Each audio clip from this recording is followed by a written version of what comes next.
If you have, let's just say, two white guys, if me and you were both in there, we're both inmates, and we're under the politics of the whites, there's going to be repercussions for our actions. So if we just try to do things on our own, try to make money on our own, we'll get, DP'd. So usually DP'd is if you do something wrong, your race has to deal with it. So you got DP'd, you got disciplined. Stephen Tedaldi left New York to become a correctional officer in Arizona, where the real lessons began after training ended. In this episode, he breaks down prison politics, how he earned respect on the job, and what working inside Arizona's correctional system is really like. Stephen, welcome to Locked In, man. Thanks for coming all the way from the West Coast, and thanks for being a fan of the show. Hey, man, I'm glad to be here. Thank you for having me. Yeah, and, you know, everyone loves the prison guard stories, the correctional officer stories, and you certainly look the part, too. Yeah. You remind me of a lot of COs in prison. Yeah. I never in my life wanted to be working in the prison system. I don't have any law enforcement family members. I don't have cousins or anything. Like, nobody was a cop, nobody was in the military, nothing. I kind of grew an attraction for it when I graduated college in 2012. But I guess there's a lot of things to get to before we get to that. But yeah, man, where do we start? Like from the beginning? Or? Yeah, of course. Where did you grow up? So born and raised in Long Island, divorced home. So mom lived in Central Islip in Suffolk County. I don't know how familiar you are, but basically the middle of Long Island. And then my dad eventually settled. He got remarried in 2000. So he settled in a town that's very upscale, very different from where I grew up. So I had completely different friend groups, completely different environments that I was kind of splitting time in. And it worked, though. It was cool. Like, you know, I stayed with my mom during the week, and then I was with my dad on the weekends. And, you know, if these friends were doing something I didn't want to do, I would hang out with these friends. And they never blended together because they're very different groups. But, yeah, Long Island my whole life. And then when I was 30, I moved to Arizona. Yeah, I did a little 3-month stint in Massapequa when I was working for Whole Foods. That's where I'm going after this, actually. That's my old boss, my old job. Yeah, and then I lived in North Valley Stream for a little bit, and then I go to... That's funny. That's where not to interrupt you, that's where my grandma lived. Really? Yeah. Oh, that's where my mom was from. She grew up there and then went to Rochester. That's way up there. Yeah, that's where they relocated, and then I go to Long Island every couple weeks to see my cousins, and aunt and uncle are out in... what's the nicer area? Massapequa's pretty nice. It starts with a B, I think. Belmore? No, it's another one. Because that's where my dad eventually... that's where him and his wife lived. And Belmore's a nice town. It's definitely not Brentwood. No. Brentwood's next to where I grew up. I forgot the name of it. But yeah, I go to Long Island pretty often, so I'm becoming more familiar with it. Yeah, Massapequa, there's a restaurant called Calda. Everybody's familiar with the hamburger spot, All American. Yeah. That's like, so right across, so you have All American, which has been there for 100 years. Then you got Merrick Road, and then right across the street, there's a restaurant called Calda. That opened in the original one opened in I think the 70s from the original owner. So that's the third location. But I used to live with the owner, and then I worked for them for a long time. And like I said, that's where I'm going after this, because in Arizona, you do not have pizza and pasta like you do out here. So yeah, that's why I said I'm saving myself. I'm saving my appetite so I can go down there and throw down. You know what I love? Shrimpies. Have you ever had that? No. Shrimpies burritos. A shrimp burrito, yeah, I could deal with, but I never even heard of it. The place is called Shrimpies. I guess it's pretty famous in Long Island. It's like a Chipotle, but it's fish. I've been out for 6 years now, so if it's a new thing, I've kind of lost touch with things. Well, but get a Shrimpies burrito for the plane. And it's like I said, anytime I go to the East Coast, all I think about is eating. Yeah. So. Did you have siblings? Yeah, I got 2 older sisters. My sister Alexandra is a teacher. She's 2 years older than me. And then my other sister, she's 13 years older than me. But she's a stay-at-home mom. You know, she has 2 daughters. And we were very different. If you put us in a room, we don't look alike at all. I'm the only one that's tall. They're both short. And completely different personalities. You know, like I said, my sister's a teacher, and I work in a prison. You know, our senses of humor are a little different. Our beliefs and things are a little different. But growing up, we had a lot of, I don't want to say tension, but we're just so close in age, and we're just typical kid shit. So we didn't always see eye to eye on things. But we're a lot closer now that we're all adults and have our own families and everything. Did you play sports in high school?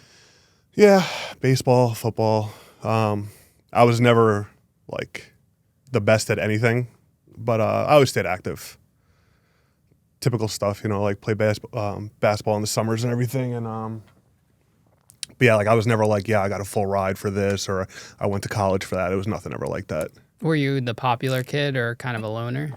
No, I definitely wasn't a loner. I was the funny guy. I went to a very diverse high school. Anybody knows Central Islip? It's very diverse. So I was popular. Like I wasn't like the coolest kid. I definitely wasn't a dork, and I've always been easy to talk to. And I talk a lot of shit and crack a lot of jokes. And as you know, like being able to talk shit in prison gets you a lot of places, because that's how we all communicate in prison. Yeah, especially with the inmates. Like the inmates love the ones that aren't just all serious, that they know how to banter back and forth. Oh, yeah. Yeah, and there's a lot that'll build up to get to that. So 2007, I graduate. I go to school because I originally thought I wanted to be a physical therapist because I kept tearing up my ACL. So I was 18, 19, and I think 21, I had ACL surgeries. So I'm thinking in my head, like, I could do this. I can go to school to be, a physical therapist. This is interesting to me. Like, I work out, I'm active, and this is obviously like a legitimate career thing, blah, blah, blah. So I go and I go to Cortland. You know where that is, right? Yeah. So I go to Cortland. I major in kinesiology, which if you do not use it to get yourself into grad school, it is worth nothing. So, Jesus, excuse me. So I do that, and then never, ever even thought about physical therapy after that ever again. And I also realized halfway through that I was like, I'm not going to like this as a career path. I was just talking about this with my wife the other day, like the classes that were discussion-based, didn't matter what the topic was. I excelled in. I don't have a problem talking about anything, voicing my opinions, even if I'm blatantly wrong, or even if I need to be educated on the topic. I'm okay with that. But it's like, I don't care about organic chemistry. I don't care about statistics. I don't care about any of that stuff. But when you graduate high school in 2007, that was kind of also that time where you either go to school or you go to the military. There wasn't like entrepreneurship or podcasting or taking a year off to figure it out. It was kind of just one or the other. And all my friends that were in the town that my dad lived in, they all had these what seemed to be linear trajectories to success. And I wanted to be like that. Like I didn't want to like fall behind. But, everybody knew like, I want to major in business. I want to major in finance. I want to major in whatever it is. And then everybody started doing their own thing. And something that I did realize, though, from a young age, because I had basically two different homes in two completely different neighborhoods, we're not all equal, right? So the town that I went to school in was a lot depressed, economically. It was, for lack of a better word, it was the hood. My mom bought a house in a nice part of a crappy town. And I think, I could be making this up. I think she thought that it was the town, the village where she bought her house. I think she thought that was a different school district. So if we would have went to Hop Hog School District, it would have been different than going to Central Islip. So then we went to Central Islip, and it was just like a different environment. It wasn't too bad. It wasn't anything horrible, but like there's a couple kids that got shot and killed when I was in high school, or like gangs were prevalent, and, that whole thing. Now this is also like the high school version of stuff. This isn't like crack in the 80s in Brooklyn. Like it wasn't like that bad. But, like I would go to my dad's house on the weekends and see all my friends' families, and it's like, mom stayed home. She was a stay-at-home mom, and dad did something in Manhattan. Like everybody did God knows what in Manhattan, but they were all really successful. So I witnessed how different things were and how easy it is to fall to the wayside, and how much more effort it takes to kind of, get yourself to a better place. But But I'm glad that I grew up like that.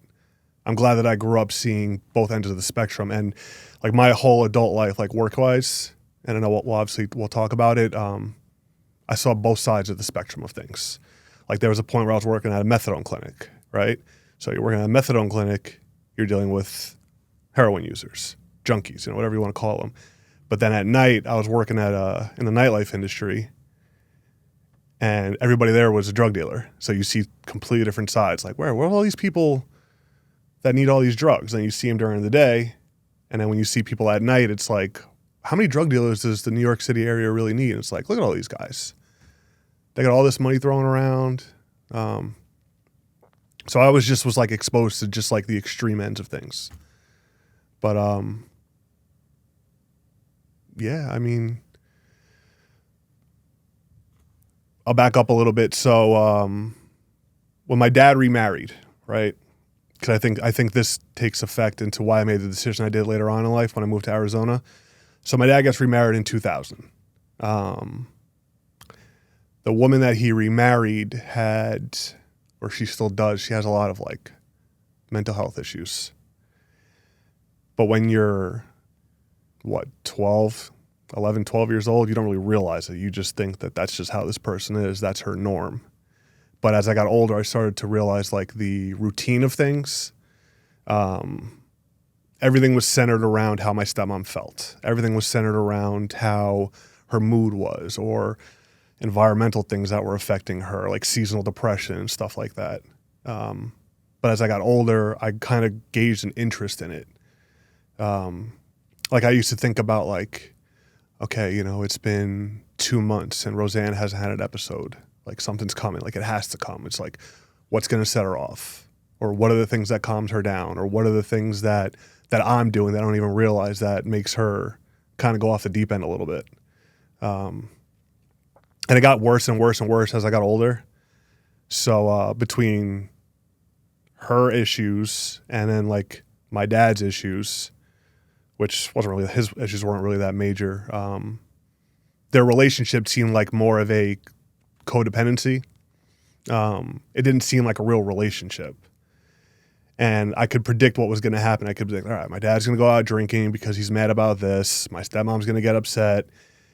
It's going to lead to an argument. The cops are going to come. And it was like clockwork, dude. Every time the cops would show up to my house, my stepmom wants my dad out, my dad drunk, blah, blah, blah. Like it was never physical. It was never violent or anything.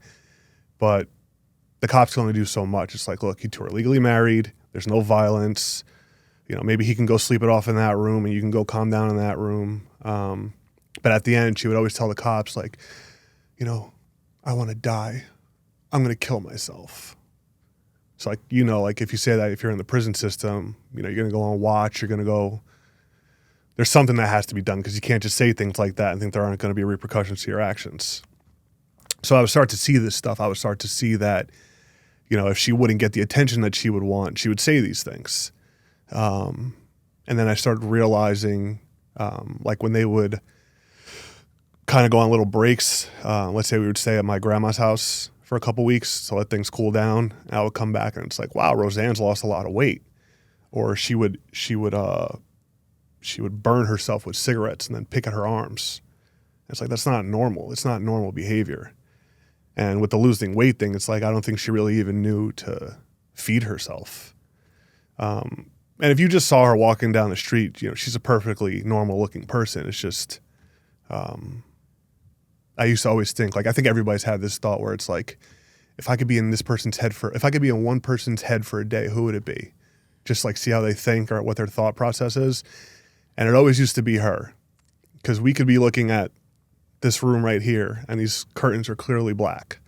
She would say they're pink, but she would have to be right. But it's like they're clearly black. But all that stuff started really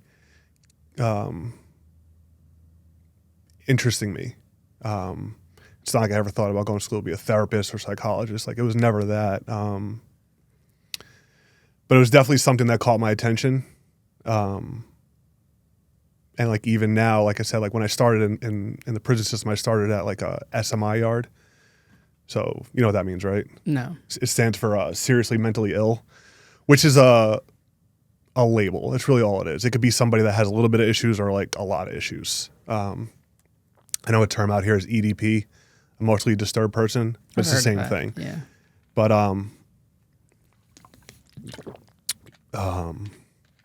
yeah, like I didn't realize that all the childhood, seeing all that stuff, how much it was going to affect me, almost in a good way as I got into adulthood.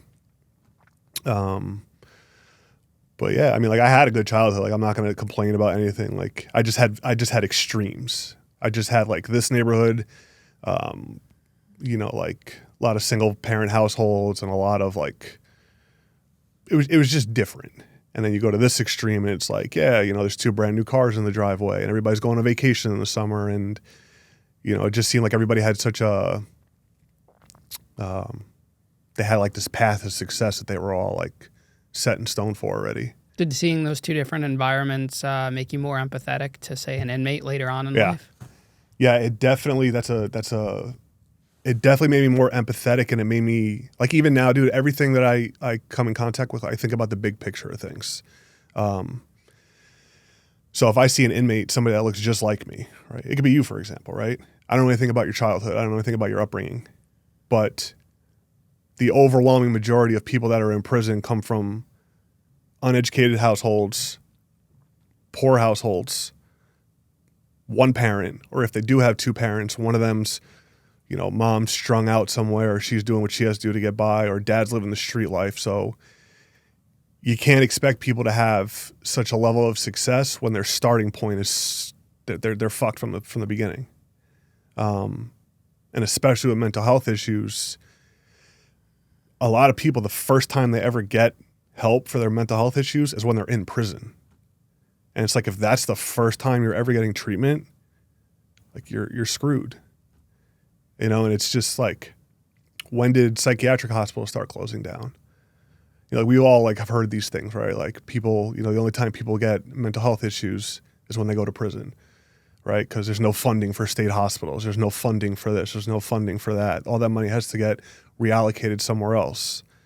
But I can look at a person and they just look like regular Joe Schmo, regular man or woman, but you don't know what's going on in their head. You don't know what bothers them. You don't know what are their trigger points, things that'll freak them out but not freak you out. So that definitely, when I started in the prison system, that definitely made me think of, yes, this person is inmate such and such, but what's the story behind it? All I'm seeing is the end result of an accumulation of mistakes that this person's made. First of all, I don't even know if he or she is guilty. But what caused this person to get here? Yeah. Let's be real for a second. My old wallet looked like it'd been through a war. It was bulky, busted at the seams, stuffed with receipts I didn't need. And every time I sat down, it felt like I was sitting on a cinder block. Then I found Ridge. Total game changer. The Ridge wallet is slim, clean, and fits exactly what I use. Up to 12 cards and some cash. I've got the matte black aluminum one, but they've got over 50 styles if you want something flashier like carbon fiber or titanium. It's minimal but feels premium. And here's the kicker. Ridge wallets block RFID, so you don't have to worry about anyone skimming your card info while you're traveling or grabbing coffee. They even have an AirTag attachment if you're like me and constantly misplace your stuff. Everything Ridge makes comes with a lifetime warranty, free shipping, and a 99-day risk-free trial. If you don't love it, which I think you will, you can send it back. No questions asked. Right now, Ridge is giving Locked In listeners 10% off. Go to ridge.com and use code LOCKEDIN at checkout. That's ridge.com, code LOCKEDIN. And when they ask who sent you, make sure to say Locked In. It helps keep this show going. If your wallet's still living in the past, now's the time to upgrade. Now let's get back into today's episode. Do you think most officers don't consider the family element and their childhood upbringing? You know, it's there's no right or wrong way to do this job. Well, that's actually, let me take that back, scratch that one. But I can't tell somebody else how to think about what we're dealing with, right? The way I think about things when it comes to the prison system is based off what I've been exposed to and the things that I've seen in life and the things I've been taught by my parents. Right. So my mom was very strict on us, mostly me, just because, you got to worry about boys more than you have to worry about girls kind of thing. But if I'm working with somebody, I don't know what their lifestyle is like. I don't know what their beliefs are. I don't know what their thought process is. I don't know what interests them. I don't know what, upsets them. So I'll see officers that will just look at an inmate and it's like, okay, my only communication with you is going to be when I have to communicate with you. During count, knocking on the cell. Okay, are you alive? Move around. Cool. Keep it going. I don't care about anything you have to ask about. That's not my style at all. So yeah, I think there's a lot of officers that kind of completely overlook that. I don't agree with it, but I've been doing this, for 6 years? It's not really a long time. But if you're working with somebody that's been doing this for 30 years, obviously that person has a lot more experience than you and has been through a lot more things than you have. And also prison 30 years ago is a lot different than it is now. It doesn't matter if it's state level, federal, whatever it is. It's always going to be different. Everything's always evolving. I will say this, though, and this is kind of odd to say, in an environment like in a prison system, right? You would think there's such a obvious answer to this question. If I'm a CO, who's the enemy? You would think it would be inmates. But from my experience, the hardest thing about working in a prison system is admin, all the way admin, and then the people you work with, and then inmates. And when people you work with, it's just because you put people in the same uniform, you give us the same objective, same common goal. We have to get this done. We have to get rec done, showers, chow, mail, whatever it is. We're not all going to get along. We're not the same people. So just because we're wearing this uniform doesn't mean we're some unified force. So that is one of the struggles I've had personally, and I can admit it. And that also doesn't mean that I'm a perfect person to work with either, because the things that I do, I'll joke around with inmates all day long. And I guess we kind of have to back up to like when I was working in the nightlife industry, but you're going to see these guys all day long, every day for years, right? And now you know this. You expect consistency, right? So if you're down, and I know you, like your story, you moved around a lot in all these transports and, being in all these different units. But if you're in prison, your punishment is this, right?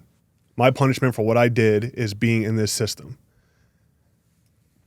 I'm not supposed to get repunished by some officer who's having a bad day. You know what I'm saying? So like you expect certain things from us, we expect certain things from you. But I don't know where I was going with that. I kind of lost my train of thought. Do you think that the correctional system trains you to look at their childhood and the family, or just to look at them as inmates? Dude, my academy was 7 weeks. The only thing that I'm going to say that I think gave me like a step up is when I worked in the nightlife industry, because of the type of clubs that I was working in. Should we get into that, or like, what do you want to do? Just keep... tell me about what I just asked you about the. No, yeah. If you work in any prison system, I think they are just trying to get people in, get people out, because they know the turnover rate's so high. Like I said, my academy was 7 weeks. So you could take somebody off the street that's been working at AutoZone, and then you're going to put them through 7 weeks and think that they're going to be able to function around inmates who have been doing this, they're career criminals, or guys that are, it's their first time in prison. They don't know how to act to the politics. They don't know how to act to the environment. So no, definitely not. When did you actually make the decision to join corrections? The idea popped into my mind in 2014. I graduated college in 2012, right? So gave myself a little grace period. I was working, doing stuff, not saying experimenting, but I was trying to figure out what the next move was. So when I was working at the club that I worked at, a lot of the guys that worked there worked at Rikers Island. Rikers Island geographically is only like 2 miles away from where I was working. And a lot of them would say like, look, these dudes are all criminals. A lot of them used to go to the club with their Rikers Island ID. A lot of them, It's right there. They would get released, they get their ID, and it's like, dude, this expired like 6 months ago. You haven't gotten an ID yet. Like, you're still using your jail ID to get into a club. But I guess they noticed, like, hey, like, you're pretty decent at this, dude. Like, why don't you just try go work at Rikers? You do 20 years, get a pension, you'll have job security. So that was in 2014 when I initially thought about, like, I could do this. And because, like I said, when I thought about doing physical therapy, I knew I would hate it. And when I got out of school, it's like I didn't have the time, definitely didn't have the money. So it's like that dream kind of drifted away real quick. But the Rikers Island thing seemed real legitimate. So took the test, and then in 2015, they called me, and I started going through the hiring process. What screwed me was my license had gotten revoked. I used to take the Belt Parkway to work, going to a different club that I used to work at, and on the way home every night, man, you're leaving at 4:35 in the morning. You're flying. So I got pulled over a bunch of times, and I pled guilty to 3 speeding tickets in 2 years. So that got my license revoked. So when I went through the hiring process at Rikers, I went through the whole thing, the physical, all that stuff, blah, blah, blah. The paperwork was like that thick. It took forever. But when I met with the psychologist towards the end, I'm thinking that's like the last step. So I remember I waited like 2.5, 3 hours to see her because she was busy. She had other people to deal with. She must have asked me 2 questions, and then she was out. And I was like, damn, I'm dead in the water. Like, I know I'm dead.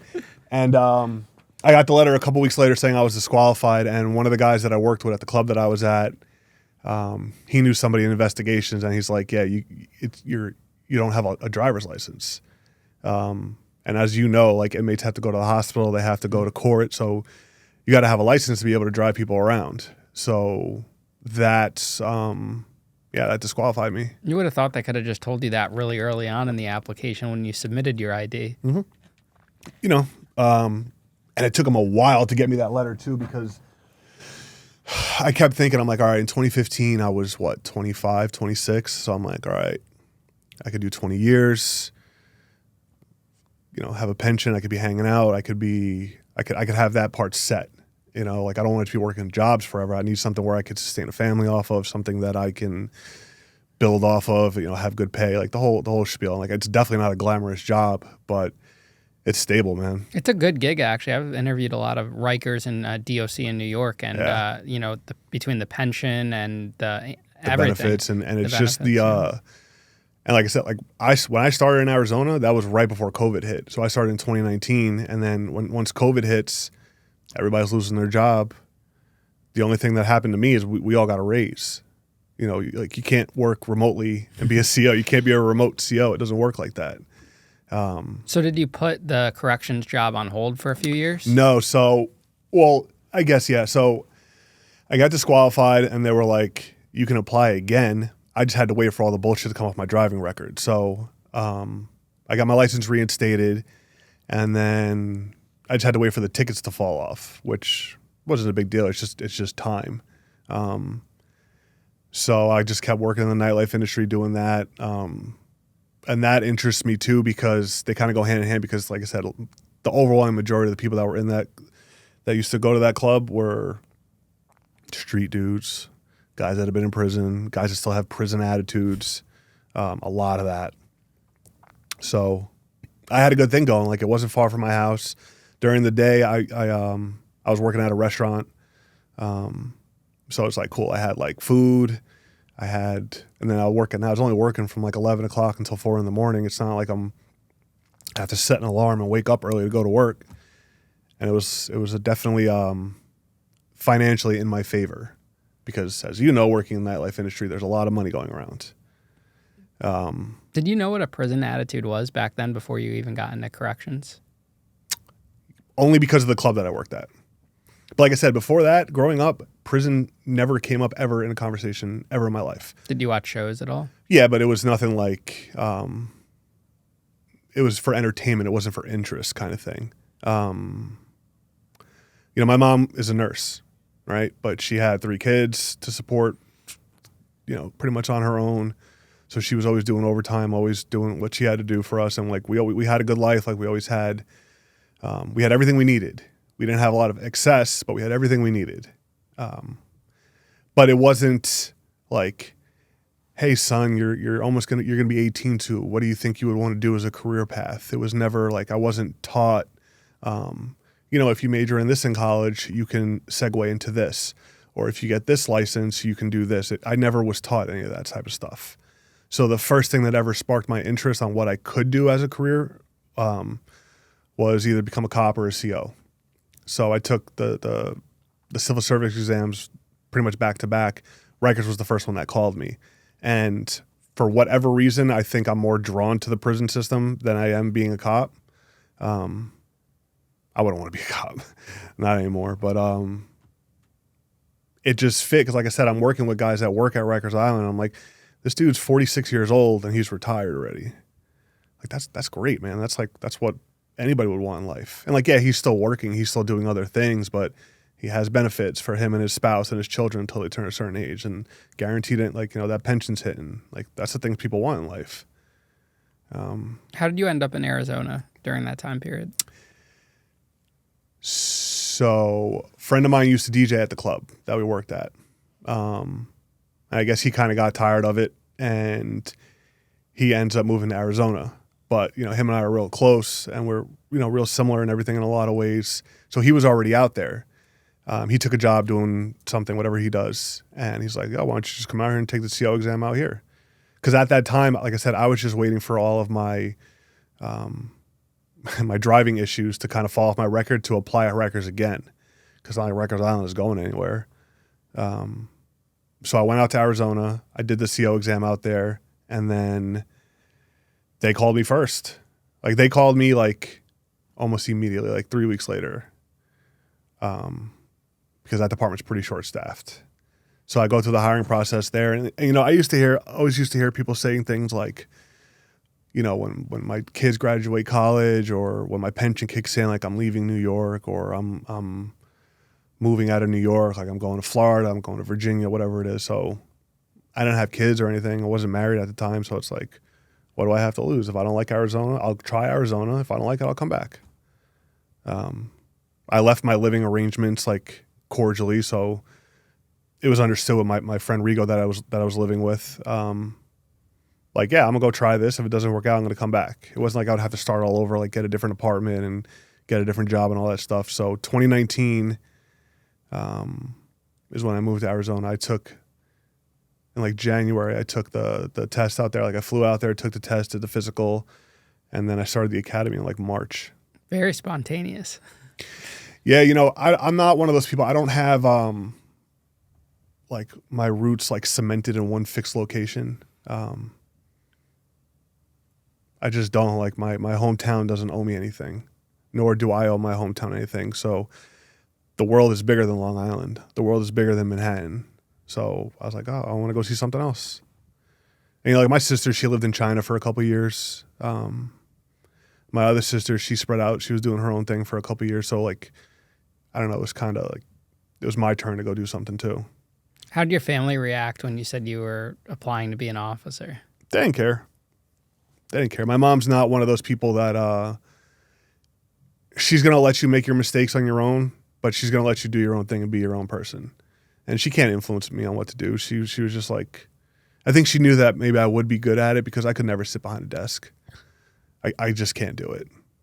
It doesn't, like, there's no job that I'm going to do sitting behind a desk that's going to interest me enough where I'm going to want to do this every day.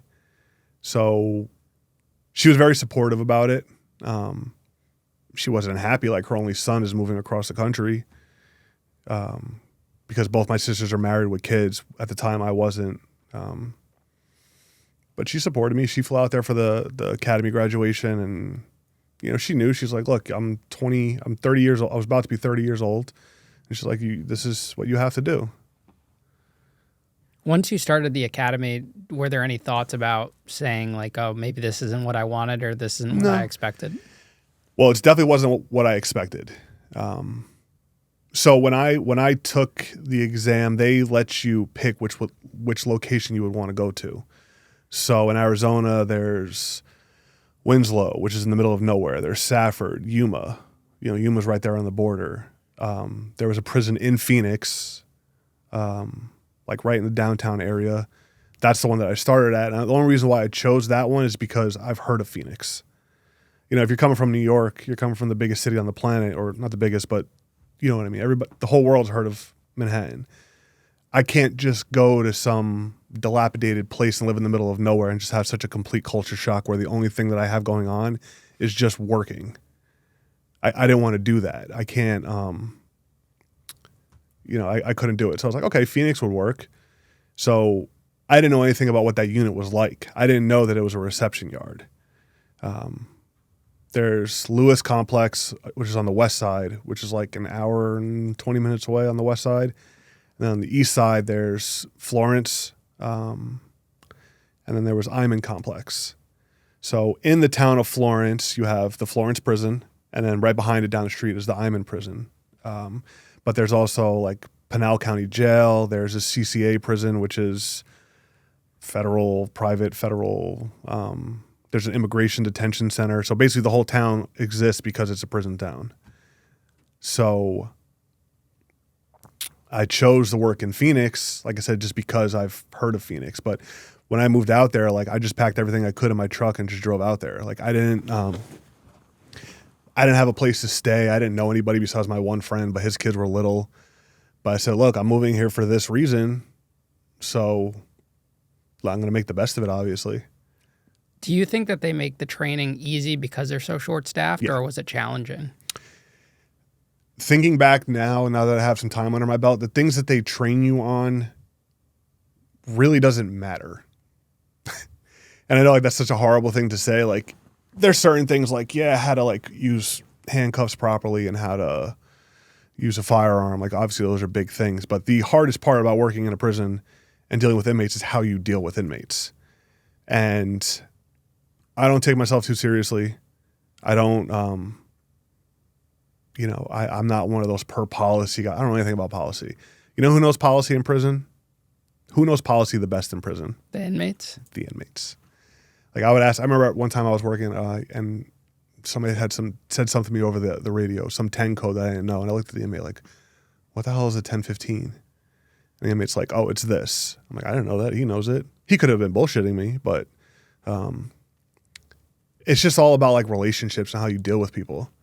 So the academy doesn't teach you. They'll teach you like, yeah, like towards the holidays is when you see a lot of suicides because people aren't with their families for Thanksgiving, or maybe their mom just passed away and now this is their first Christmas without her, or, you know, they're at a different unit that's far away from where they live, so they don't have visits. Like you got to think about the things that could be affecting somebody, because I do my walk every half hour and I just see all these guys just doing the same exact thing behind their cell walls, but behind the bars, but I don't actually know what's going on in their head.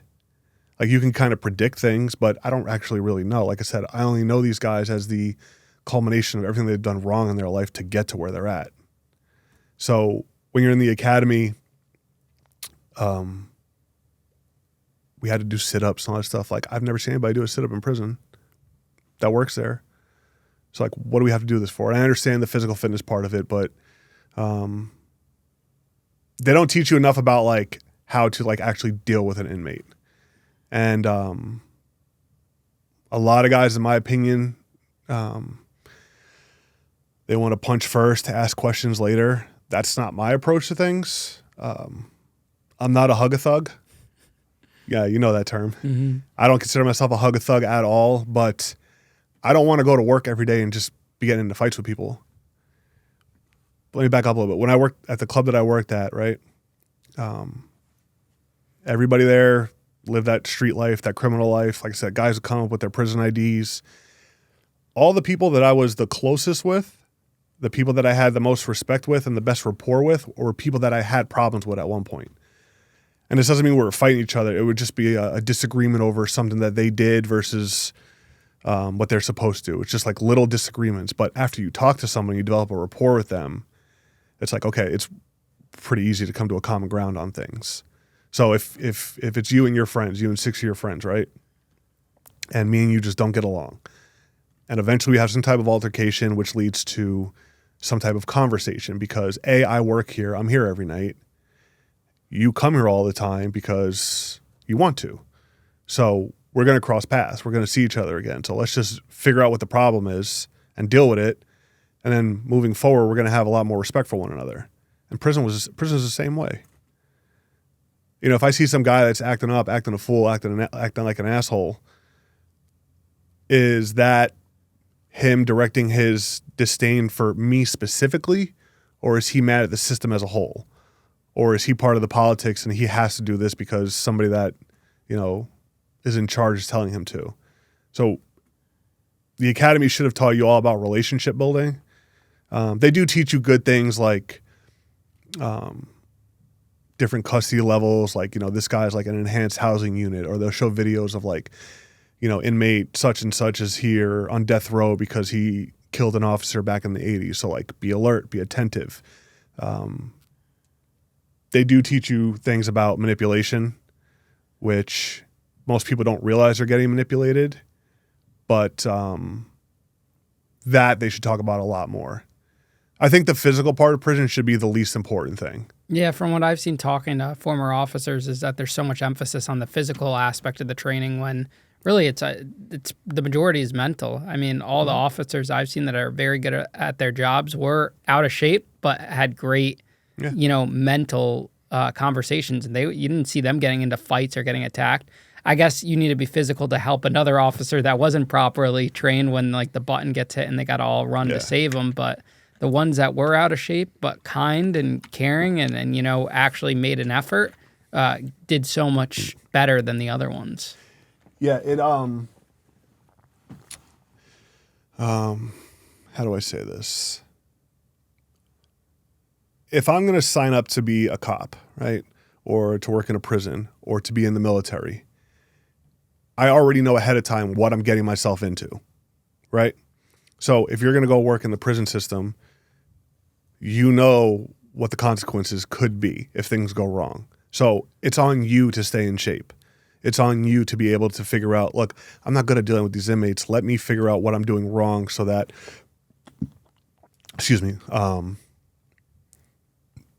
let me work on what I'm doing wrong so that I can be more successful in this field, right?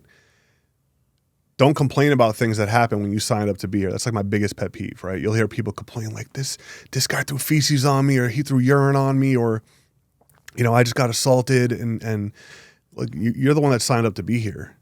You signed up to work in prison. These are the things that happen, so don't complain about it. I'm not saying it should happen, but yeah, that's the type of stuff that goes on, and you kind of learn from other people. Because like I said, there's officers I work with that are great at what they do, but they do things totally different than I do. But overall, like the consistency of how you work and the consistency of how you treat people, whether you treat them good or bad, if you're consistently like strict about things, an inmate's going to understand like, all right, you know, that shit doesn't fly with him, but it flies with this guy. Like, you got to be able to point out your strengths and weaknesses and be able to work on your weaknesses. Tell us about your first day on the job. Okay. So, like I said, the Phoenix yard is an intake yard. I did not know that when I went there, when I signed up to work there. Like I said, I picked it because it's in Phoenix. So it's a very small prison. Like, it's just a big rectangle. So there's inmate, like if you walk in the main entrance, inmate workers live on the right. Those are your like laundry guys and your kitchen, and they do all the yard stuff, electrical, all that stuff. They're all there for like nonviolent crimes, drugs and bullshit. And then the back half is just reception. It's just housing for guys that got sentenced in jail, and then they're there, and then they're waiting to get classified, and they get shipped out to their regular yard. The other half of it was mental health. And when I chose to work there, the mental health definitely was of interest to me because of all the mental health stuff that my stepmom subjected me to, like seeing the way that she would behave and the way that she would deal with things, and seeing the things that would set her off. It, like I said, it's like one of those things that'll forever be of interest to me.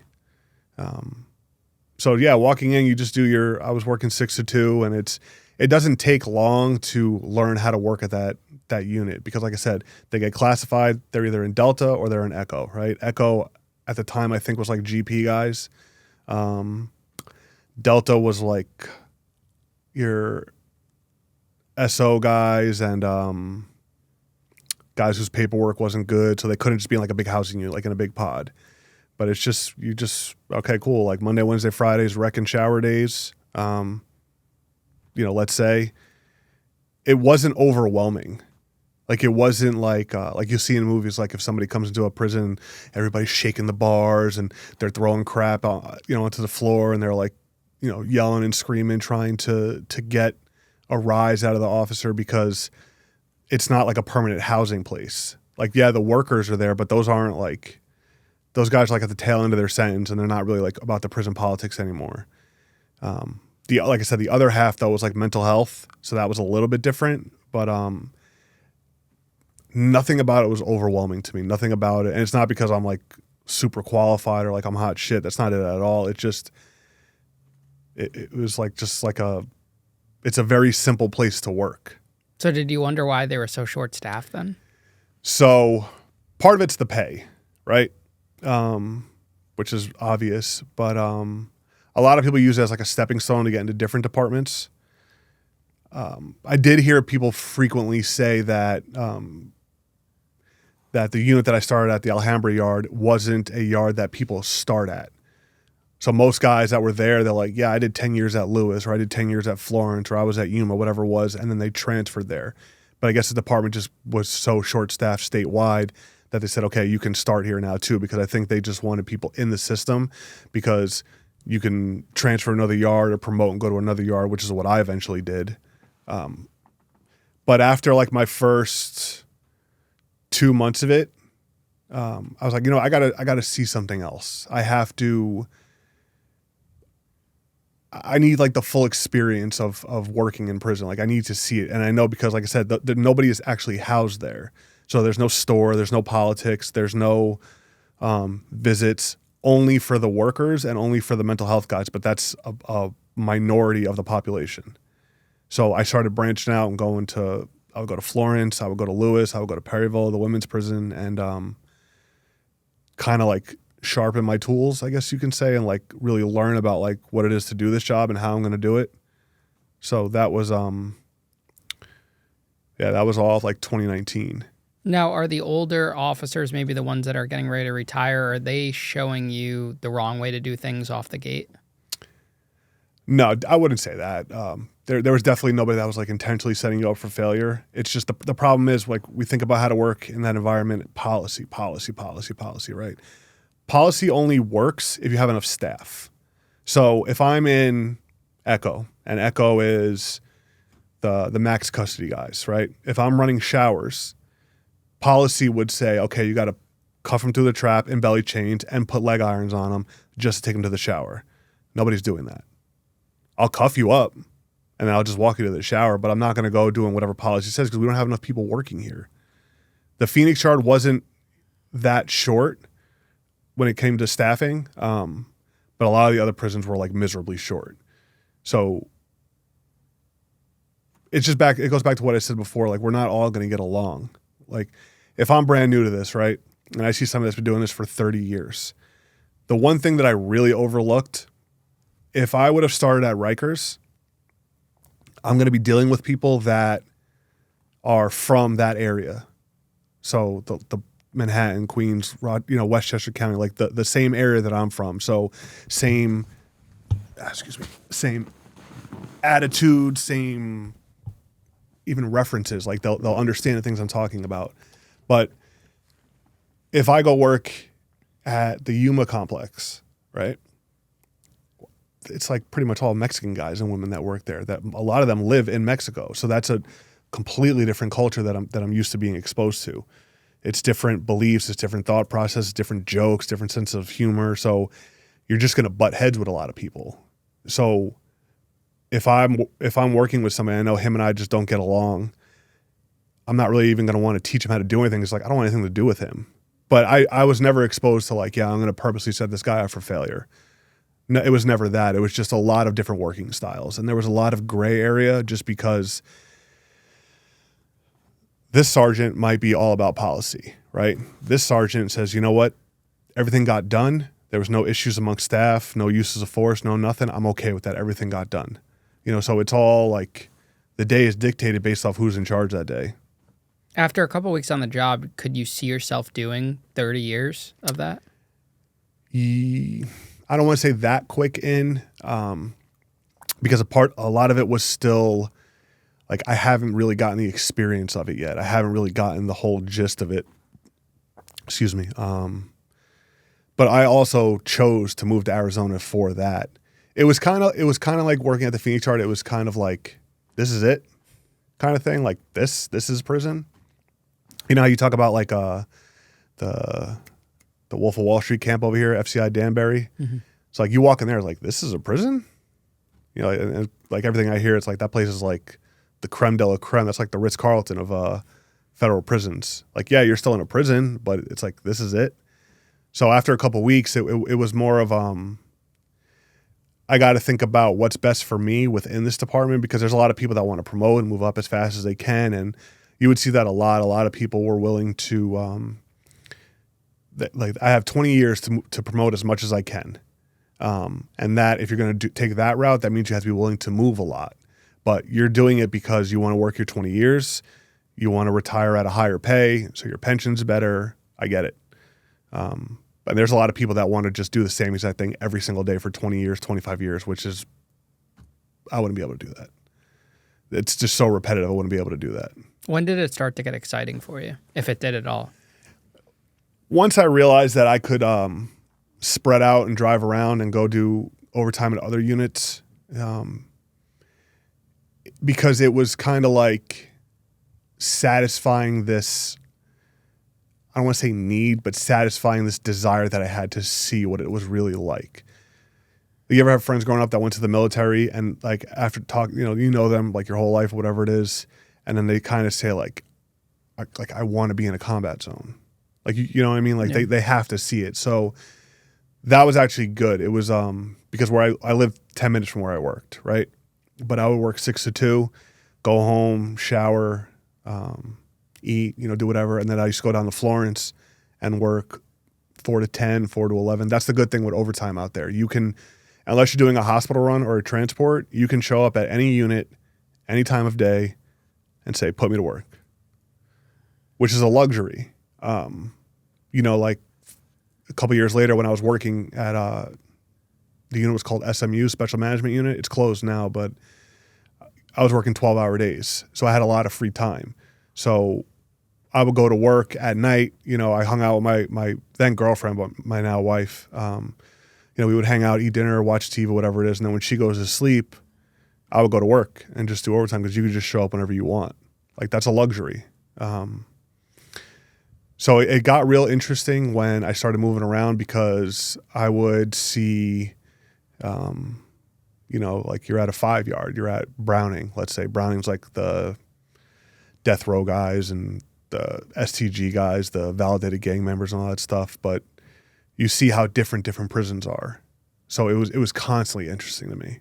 It was always like, I thought that I was doing the right thing by exposing myself to as much as I can so that I can be as successful as possible within this department. Share with us those differences that you noticed. Oh, man, where do I start? Can I back up a little bit? Yeah. So when I worked Nightlife, the guy that owned the club that I worked at, he owned 2 different clubs at one point. So one was in Queens, one was in Brooklyn. When you work with guys that live a street life, right, it's always low. Brooklyn's like all the toughest dudes there is, right? Now, if you're from Queens, like Queens ain't shit kind of attitude. So I would see these guys in the club in Queens, they'd be fine. I see them 2 days later in Brooklyn, they're acting like savages. So it was kind of like an environment thing. It was like, I know you guys are cool. Like, I see you all the time at the other place. But just because you're in Brooklyn, you have to act tough. You have to act a certain type of way. So with all these different units, because there's a complex out there called Lewis, right? I don't know if it's ever come up in any of your conversations before, but Lewis has a name for itself as being like a tough spot. So Lewis is the whole complex. So then there's 6 units within Lewis. So you have Steiner, which was Stickham Steiner, Maury, Murder Maury. Then you have Rast Max, Barchi, Bachman, whatever. But those units were all known for being like, all the inmates were like heavy hitters, and they really lived that like political lifestyle. Like, you stick to your kind, you stick with your own race, you do all the politics stuff. I could go to Florence, right? Florence is on the east side, and you can go to Central Unit, right? CB2. That building alone is like 100 years old. But same thing, that's a GP yard. So GP yard has GP politics. But you can go right next door to North Unit, and that's like laid back. It looked like airport bunkers, just the way it was set up, but there wasn't a lot of politics there. But it was real different how it's like, I wonder these inmates, are you guys acting like this just because you're here? Like, oh, if I'm in Maury, I got to act a certain type of way, or, oh, I'm at Browning, I have to act a certain type of way, or, what's the cause that's making you, do your time like this? Well, go on. No. What was your take on prison politics? It's pretty stupid. So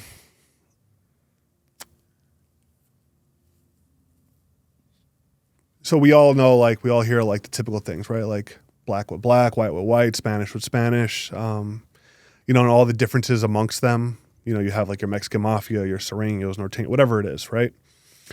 If you hear about, like, if I go on my RDOs and I come back on my weekend and I hear about inmates such and such, or I see him and he's got a black eye and he's all lumped up, most of the time, your own people did that to you. So everybody talks about, like, you got to stick with your own race, and we have each other's backs, and we have, this brotherhood amongst us. 9 times out of 10, you're getting disciplined by your own people. So it's like, what are the politics here? You just got to impress your own people who they can break certain rules, but you can't. And then there's consequences for them, but not for you. So I never understood it, but it's also like I wasn't the one in the cell. I wasn't the one dealing with the consequences of being in prison. Would you try to involve yourself in prison politics situations, or would you just let it play out? No. There's things that I could control, things I can intervene in, but you kind of have to act a certain type of way based on your environment, because you know that if I don't, then these dudes are going to run down on me and try to ship me off the yard. It's like, you want to be grouped up with, you have numbers and strength, or you want to be a lone wolf doing everything yourself. I can't think that I'm going to be able to control the politics. That's ridiculous. It'll never happen. And you hear a lot about like prison reforms and we need this, and you always hear about inmates getting stabbed and murders and all that stuff. Last time I checked, inmates are the one murdering each other. So you guys are the ones that are choosing to go about this lifestyle and live in this environment, and you guys are the ones that are willing to stab somebody over $80. Like, nobody told you to do that. You chose to do that. Like, that's why we always hear in prison, you always hear about guys that are like trying to get in touch with the younger generation of inmates or get in touch with youth. These are all guys that have already done 20, 25 years. And they're like, I don't want to do this shit anymore. I don't want to be fighting people because he couldn't pay me back the 2 honey buns that he owed me. Because if I don't discipline him for what he did wrong to me, now the whole perception of me is I'm soft, I'm this, I'm that. So it's a big charade. How do you think the prison system fixes that? You can't. Inmates created that. Inmates created the politics. So you can move people around. That's a problem that they're having right now. There's this unit called Reining, right? It's at the Iman complex. Reining was, when I was there, an IHP yard. So that's integrated housing. So you'll have like a black transgender dude with a skinhead white guy. On a GP yard, they would never house together. But they both come to the agreement, okay, we're not going to sign PC paperwork, but we're going to set aside all the politics just so that we could all do our time and, just go about our days. Like, you don't have to just be my enemy because we don't look alike. But what that is now causing is IHP yards are kind of becoming like a new GP yard. So there's just this new development of politics that are coming about. Now, this is just stuff that I hear because I'm not with this department anymore. But when guys are subjected to chronic boredom, they're going to try to find things to do to be creative. They're going to try to find things to do to break up their day. So that's all on the inmates. Yeah. No, I'm just saying, like, you can't expect that it's going to change. It would have to change from the top. It would have to, you would need to, like, reset everybody's. Like, you remember Men in Black where he flashes the thing and then you forget everything? That would have to be done to every inmate, just so that everybody can start from scratch and we could kind of set these politics aside. But there's nothing I can do about that. Do you think the prison system creates too many rules? No. I don't think it's too many rules. It's just, I never gave people a hard time. Like, okay, perfect example of like different COs that, or different attitudes that officers will have. When I was working at SMU, right? I was working 6 to 6. So if I knew that my sergeant, my lieutenant was going to come do a post inspection later on, I would just tell the inmates like, hey, lieutenant, whomever is going to come by later, take down your laundry line, take the cover off your light, and then once he comes in and checks, put it back up. You know, but then there's other officers that'll, like, you can go ahead and write tickets to every inmate you see that's doing something wrong, but A, we don't have enough time to do that because we have so much shit to do. And B, do you really want to do that all day? It doesn't get you anywhere, because all you had to do is just speak to this inmate correctly, and 9 times out of 10 he'll listen. And if you have to flex your authority, do it. But when it comes to rules, no, I don't think that there's too many rules. A lot of people that are in prison never had anybody disciplining them when they were growing up, and that's why they're in this environment. You know, you can't expect a kid to be born and mom is strung out on drugs, dad's in prison, so it's just a community of people that just pitched in to kind of raise this child and think that this person's going to be set up for success. That's not how the world works. And then you end up in prison, and now what? That was the saddest thing, actually. That was at Phoenix. Like I said, it was an intake yard, so you see people come in and out, right? So you would see guys come in, and I would hear stories like, oh yeah, you know, that kid's 20 years old, he's on his second bid, and maybe he got a couple tattoos, right? Because you'll see guys get all blasted in prison. And it's like, yeah, this is fun and games. You're talking about it now. Like, you're laughing about it. Like, yeah, I got 3 years. Like, that's not a big deal. But dude, that's your second strike. And now Arizona doesn't have 3 strikes like in Cali. But if you're a repeat offender, you keep catching these charges. Yeah, that 3 years, when you get out, next time is going to be 10 years. Like, that's a long time. And that's time you're never going to get back. Some of the stories about my prison experience, the ones that stick with me the most, have nothing to do with violence, right? Like, I'm sure there's things about your time when you were down that you'll always remember, whether it's just something disgusting that you've seen or something that an inmate or a CO said to you that just really stuck with you. A lot of times when we would go to work at, if you work at like a Lewis, right? Like, you can be, your assigned housing unit could be Bachman.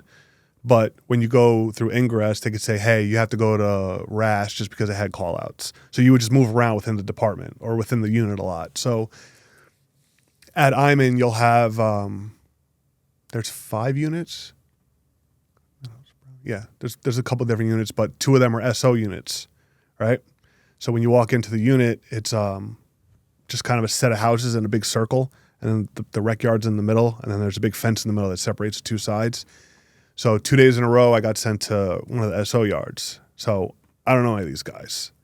I work at a completely different unit. So I go in, do my job, get set up, you know, do whatever I have to do. And I remember the first time walking in, and I hear this guy on the phone. And when you walk into the building, there's like a big common area. There's like a CO3 office right there. CO3 is like, say you want to move units or get somebody like added to your email list. Like, they kind of like the guidance counselors or something. I don't know. But so you have the big common area. You have like the CO3 office. You have the barber. Maybe you have a TV over there with an Xbox, like a music room. But I remember that the first time I ever walked in, I hear this inmate on the phone talking to what sounded like his kids or his baby mama, whoever it was. And I just hear this dude just barking on his kids, like, I told you you're not allowed to do this before you finish your homework. And I told you that after your homework, you help your mom with this and blah, blah, blah, blah, blah. So, the guy comes off as a strict parent. Okay. Not my business. I would never say anything. Next day, I get cross-leveled again. Go back to the unit. It's the same time of day. At 6 o'clock, there's nothing going on. So inmates are allowed, counts at 4 and 8 o'clock. So 6 o'clock is kind of just dead time. Same thing, man. Inmate's on the phone and he's barking on his kids. And he's like, if you don't get an A, not an A minus, if you don't get an A, you're not going to basketball camp, like all these different things. And it made me think of my childhood to a certain extent because my mom was real strict. And I didn't realize until later on in life, she was strict because she didn't want me to become a degenerate. I get it. And I don't fault her for it at all. And she was a lot more lenient on my sister, but my sister wasn't doing anything wrong. You're worried about boys breaking shit and getting into fights and doing all that stuff. But, so this inmate, he's just barking on his kids. Okay, cool, whatever. In my head, I'm thinking, okay, this guy did something, whatever he's here for. I never used to look up inmates. I never used to look up what their crime was or how much time they have. But the guy wound up telling me, he's like, yeah, I'm a real strict parent and, my kid's already having college scouts looking at him for this or for that. I'm like, all right, whatever, dude. I don't even know this dude. Something about it just made me want to look him up because his number, I remember he had a 332 number. So let's say you're the first inmate to ever go to prison in the state of Arizona. You're inmate number 1. And the numbers are ascending. So 1, 2, 3, so on and so forth. And your number never changes. So you could have a really old number and have been in prison the entire time, or you can be in and out. So this guy had a relatively new number. So it's probably only 7, 8 years old. So I'm thinking all right, maybe he is a good parent, and he's just trying to be strict on his kids and trying to be a dad now that he's away. For whatever reason, I looked him up. And I'm like, this guy doesn't get out for 70 years. 70 years. I'm like, what's your plan, dude? You're going to bark on the phone to your kids for 70 years? Were you this type of dad when you were out on the street? Were you this much of a parent when you were on the street? Or now because you can't be a parent, now do you want to be a parent even more? And he was in there for pimping and pandering and shit that I don't agree with at all. And I'm just like, man, what type of person were you on the street? Because you're guys that are in there for that, in my opinion, they're the biggest manipulators. But just how long until your kids realize, I don't have to listen to you. I'm never going to see you again. Either I'm going to die or you're going to die, but I'm never going to see you as a free man again. Or if I do, it's going to take 20, 30 years to get you out. Do you feel like inmates could successfully parent from prison? No. I mean, a lot of that's contingent on how much time you have to do and what your sentence was beforehand. But if you're a marginalized person, that's tough, man. It's really tough to think that a kid's not going to want to just stray away because maybe you are a really good dad. Maybe you were a really good dad, right? But now you're down for 7, 8 years. Your kid's going to go through that rebellious phase of, I wish my dad was here. Why isn't my dad here? Did he abandon me? Whatever it is. Now you start acting up. And a lot of parenting is not just what you say, it's just being present. Like I told you outside, my wife and I are expecting our first child in end of October. And we talk about it. It's I want to go to every dance recital and every ballet performance she has and all her school activities, just being there.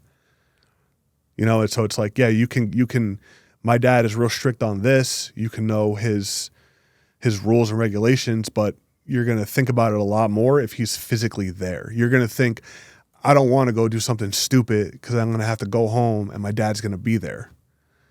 So I don't really think you can. I think you're just putting yourself at such a disadvantage where it's just a ticking time bomb where it's eventually going to blow up in your face somehow, some way. What are some other stories that impacted you deeply? Yeah, it's the same thing. This has nothing to do with violence. So at the Phoenix yard, like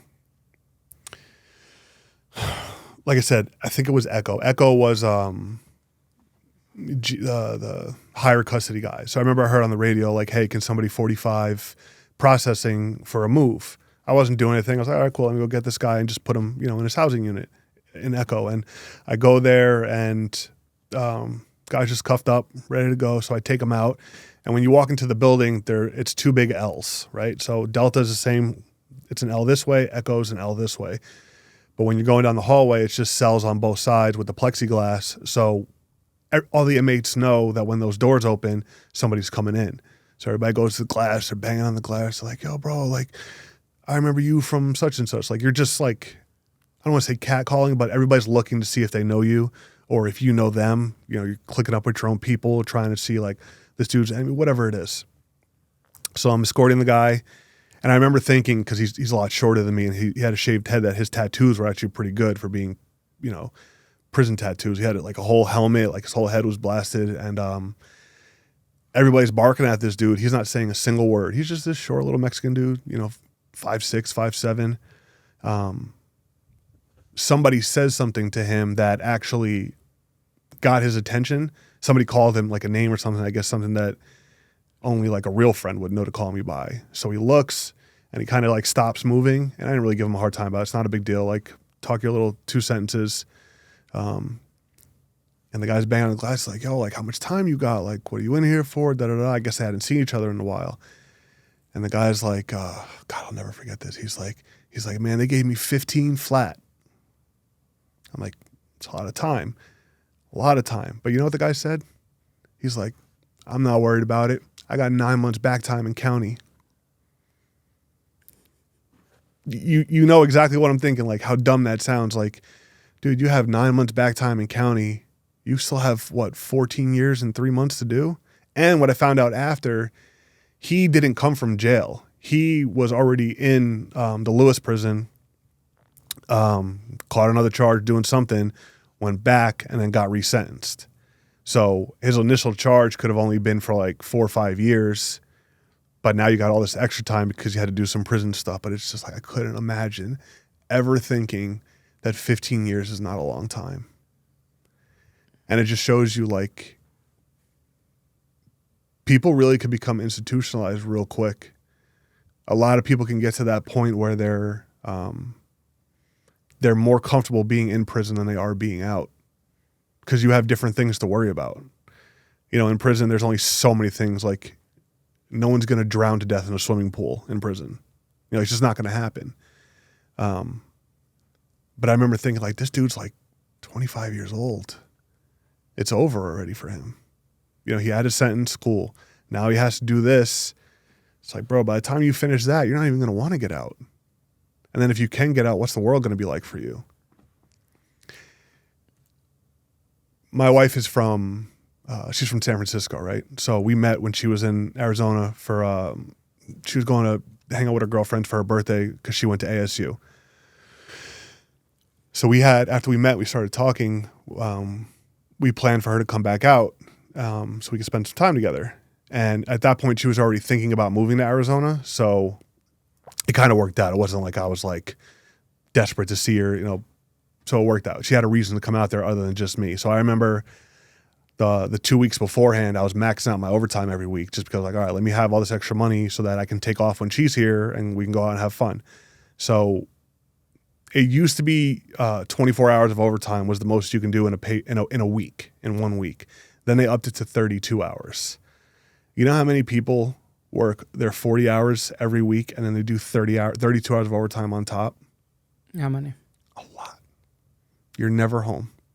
And if you're working 8s, you're basically working 4 16-hour days, an 8-hour day, and then you have 2 days off. That's your whole life. But I remember before she came out, I was doing all the overtime. And then when she was there, I remember I said to her, hey, Raquel, you want to go get some chow real quick?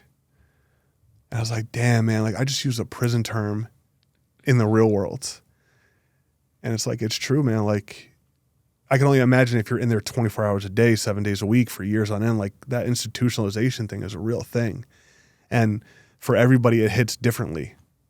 But I thought about that with that guy The one that was moving around was talking about the 15 years. He's like, nah, I got 9 months back time, blah, blah, blah, blah. I'm like, this dude's destined. Like, this is it. This is his whole life. It's going to be his whole life. And it's a shame. It is, because like I said, growing up in such different, and not different environments, but having two completely different households in different towns, you see different things. Like I said, we're not all equals, man. We could all have the same starting point. You know, me and you could have the same birthday, same year and everything. But if you grow up with both your parents in your house and I don't, you're already at such an advantage.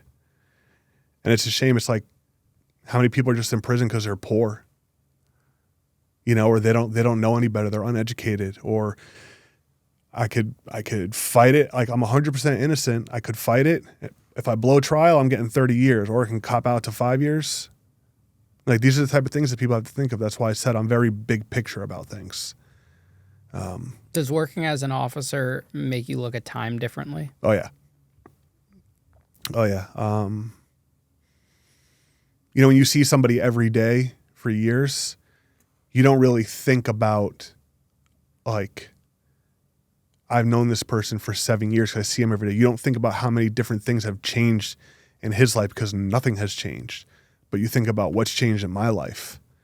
You know, there's people that are never going to see their parents again. There's people that are never going to see it. There's people that never held an iPhone, you know. But it's, I guess, how you do your time is what makes it easier or harder for you. But I wish people didn't realize how finite time was until it's already too late. Because you always hear the same story, like these dudes that were all young and they were wilding out and they were reckless. They were shooting whoever, robbing whoever. They didn't care because they were young. When you're 20 years old, you don't think about being 80 years old. When I graduated college in 2012, I didn't ever think that I was going to be 36 years old. Not that I thought that I was going to like die or anything. I just didn't think that, like, that's so far away. Like, I don't have to worry about that. You know, but I'm closer to being 50 than I am to being 20. You know, so it's like, man, you got to think about all this time. And you got to think about, when you're living this lifestyle, doing what you think you have to do, people don't commit crime thinking they're going to get caught. You know, people, they do what they do out of either necessity, stupidity, or they're trying to impress the wrong people. But once you get jammed up in everything, you realize, like, this is it, man. Like, I'm going to be 42 years old when I get out of here. You know, like, that's a hard pill to swallow sometimes. What are some weird habits you would see inmates do from the perspective of someone that, you know, hasn't been to prison before but has worked as an officer? The sitting down to pee one was, I mean, it wasn't like weird to see, but I mean, obviously, you know why guys do that. I never thought about that ever. I never in my life thought about, like, sitting down to pee because of the particles coming up and, like, you're stuck in this little house. You know, the showering with sandals on. Like, people only do that stuff at the beach. It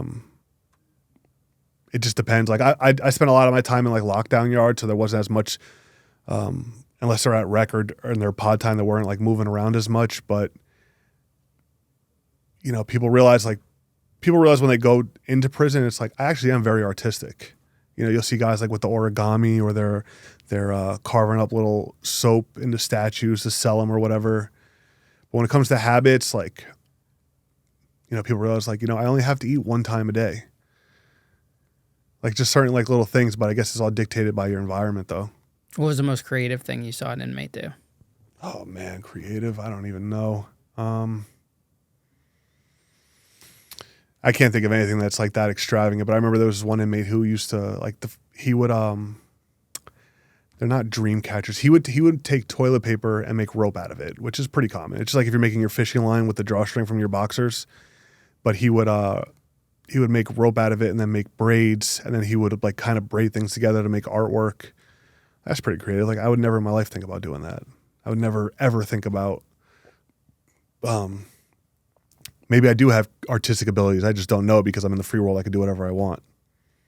But state prison, Arizona, man, like, they kind of need to get it together, because I would always hear things about guys that have been in federal prison. They would always say, like, yeah, I'd rather do 5 years in the feds than 3 years in state, because, you know, like, the library, like, there's all these different programs. There's all these these things for you to do.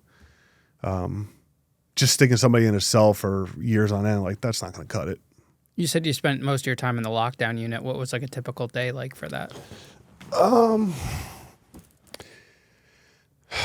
So every officer kind of has their own like ways about them, their own rules, their own like demeanor about them. So, right? Like if you're in a housing unit, at shift change, if it's that officer's first walk of the day, you want to see who's coming around because maybe you have a rapport with this officer. Maybe you don't, maybe, whatever it is, maybe your cellie likes him or whatever. But, you get there at 6:00, right? So at SMU, you do your initial walk and then the next count is at 8:30. So I still had a couple walks in between there. I had this rule, right? I didn't mind passing stuff around to people if you're in your pod. So the way SMU was, it was a big rectangle and then there's 4 hallways. And in each hallway, there's 4 clusters, 2 in the back, 2 in the front. Each cluster is 6 pods. So kind of like a big circle. It's one of those units where you walk in and then it's a row of cells, you're just looking at a concrete wall. I know it's kind of hard to visualize, but so let's say, one of your people has just moved in upstairs somewhere and you want to give them a bottle of shampoo because if you move from a different unit, you're not going to have all your property for like maybe a week, maybe 2 weeks because it gets inventoried when it gets shipped out and then it has to get re-inventoried when you get there. But there's only so many people that do that job. So if you're moving to a different prison, you don't have any of your stuff. You got to think about things in the big picture, right?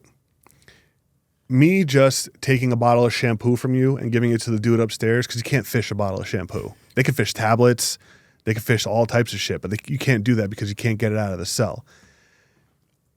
There's guys that I work with that would never do something like that.